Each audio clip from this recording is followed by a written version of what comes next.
Hi hello friends. మా ఊర్లోని మా పైడితల్లమ్మ తల్లి పండుగ అండి. ఇది ఎక్కడో కాదండి, విశాఖపట్నం కంచరపాలెంలో ఈ తల్లి పండుగ చేస్తారండి. ప్రతి ఏడాది ఈ తల్లి పండుగ చేస్తారు. మా ఇంటి ఆడపిల్లగా మేము భావిస్తాము. మన ఇంటి ఆడపిల్లకి మనం ఎంత అలంకరణ చేస్తామో అమ్మవారికి కూడా అంతే అలంకరణ చేసి ఊరేగింపుతోని మేము అమ్మవారిని మా ఇంటికి తీసుకొని వెళ్తాము.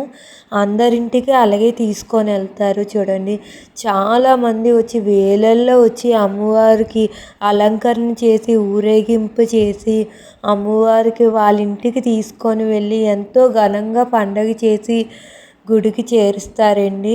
అంత బాగుంటుంది పండుగ. ఇది ఎక్కడో కాదు, 2 రోజులు పండుగ ఏంటి ఇది. ముందుగానే అమ్మవారి విగ్రహాలు అమ్మవారి పటాలు ఏమిచ్చేసి ఉమెన్స్ కాలేజ్ దగ్గర పెడతారండి.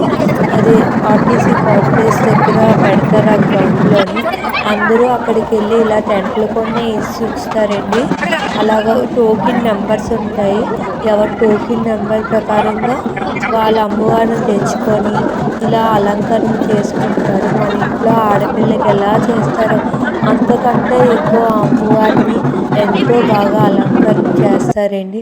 చూడండి, ఎవరు సామెత కలిగి చీరలు కడతారు, నగలు వేస్తారు, ఎంతో సంబరంగా చేసుకుంటారండి. అంతా ఊరేగింపు కూడా చేస్తారు. ఇది పార్ట్ 1 వీడియో. ఇది పార్ట్ 2 వీడియో కూడా ఊరేగింపు అమ్మవారి గుడి అంతా చూపిస్తాను.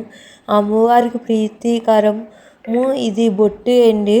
చాలా పసుపు ముద్దతోని పెద్ద బొట్టు పెట్టి అతను కుంకుమ బొట్టు పెట్టి అలంకరణ చేసుకుంటూ చూడండి. మా అమ్మవారి చూడండి మేము ఎలా అలంకరణ చేసుకున్నాము.